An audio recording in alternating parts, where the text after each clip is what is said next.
right? Right! And surely we can send a tomato to the kitchen, right? Yeah! We need a trench, which means it's gotta be dug.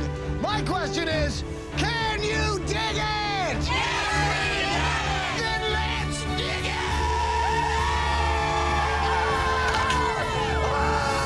it! So let me tell you where we're headed. Right now, we're just outside of Fayetteville, North Carolina, on our way to meet the Marshall family and the people at the Steps and Stages Jubilee House.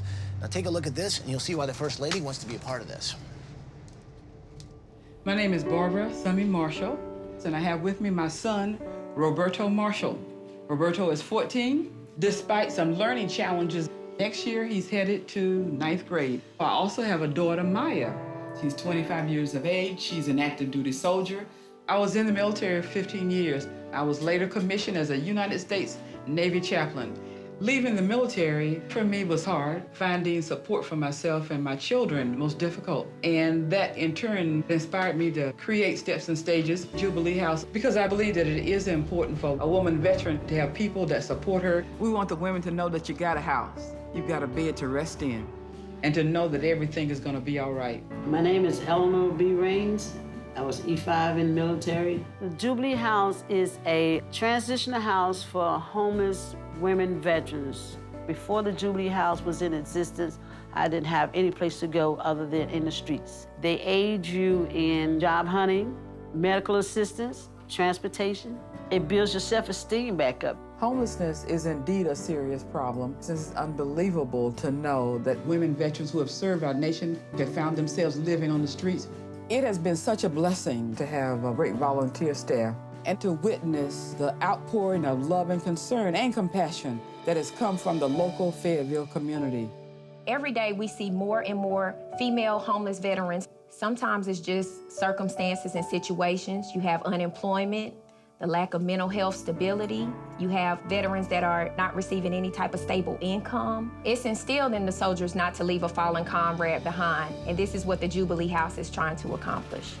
My name is Judy L. Hilburn, and I was in the Army. I was a quartermaster equipment repair person. Got out of the military in '81. I started having debilitating seizures. I ended up on the streets. My vet rep told me about Jubilee House, and Miss Marshall called me and asked me when I could move in. And it was just, I literally broke down and cried. I could see a light at the end of the tunnel. Heather Jean Alojado, Sergeant E5. When I got out of the Army, I had never thought that I'd end up being homeless. It was like my world was falling apart. I wasn't in the right mind. There was just no way for me to dig myself out. When I got to the Jubilee House, they helped me and they told me, until you can find your own, this is your home. Miss Marshall is like a drill sergeant because she guides you back to your life. Nikki Harper, U.S. Army Human Resource Specialist. Did a tour in Afghanistan. Once I got out, hard times and no transportation and lack of money got me into a hard situation. I'm very grateful to be here because my boys are actually in a stable place.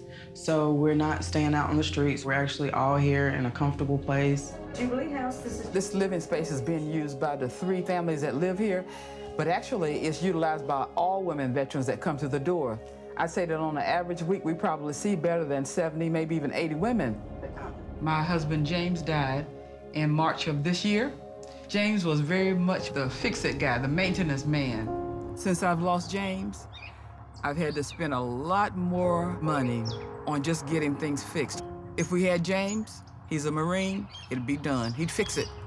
The greatest challenge is to get the actual building itself up to a state that is worthy of these women who have served the United States of America.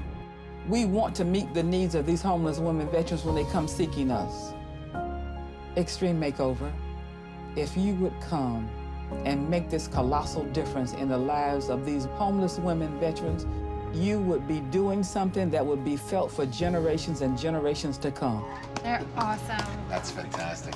What an incredible woman, right? Yeah. Totally. Well, now you can see why the First Lady really wanted to be part of this. So you guys ready for this? Ready to do it. All right, bring it in here, people. Are you with me? With you. Then let's Do it! When it comes to surprising the family this week, we're doing things a little bit different. We're going to need a lot of forces, and I've gathered up a bunch. We got folks from the Army, the Air Force, the Bill team, and volunteers. You guys ready to to surprise the Marshall family?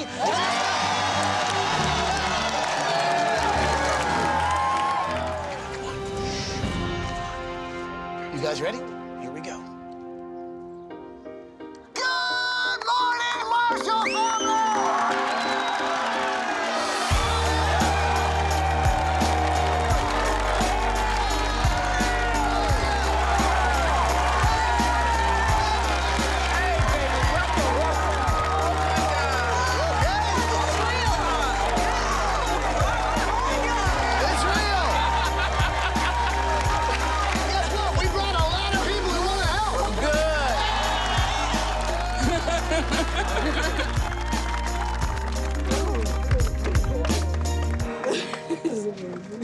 Means a lot. Thank you. Sure does. These women have put their own lives on the line. They've served their country. They've taken the oath. And now this is an opportunity for us to give back to them and to help them to get back in the game. So what does this place mean to you guys?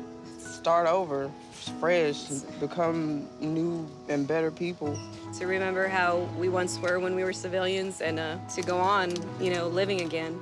What is it, if you could, you'd be able to do if you had the capability? I wouldn't turn away another woman veteran. Yeah, when I get the call, I wouldn't have to say, I don't have room. Well, this week, I think we're gonna make some room. You go ahead, boy. Love you, love you.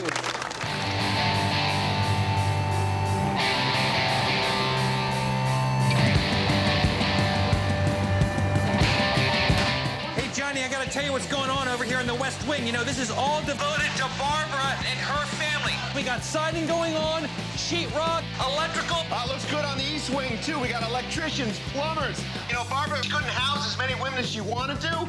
The size of this house, she doesn't have to worry about that anymore. Perfect. West Wing looks good. East Wing looks great. I love this.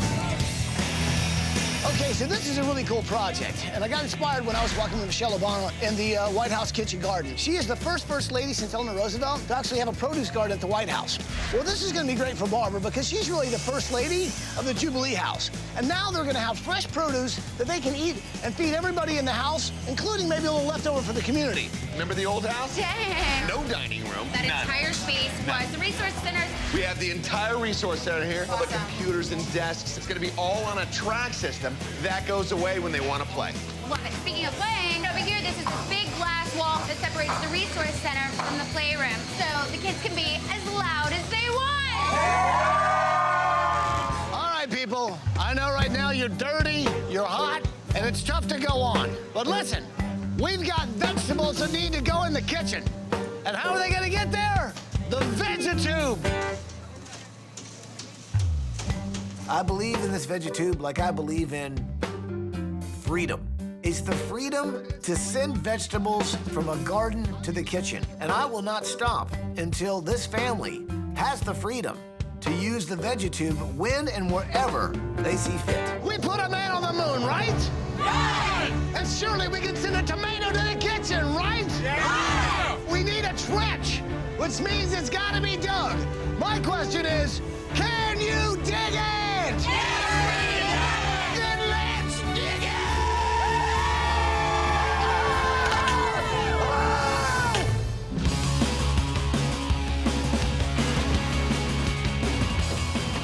Hey, Sabrina. Hi. Check this out. This is a gift from the First Lady for Barbara. What? And so I want you to present it to her.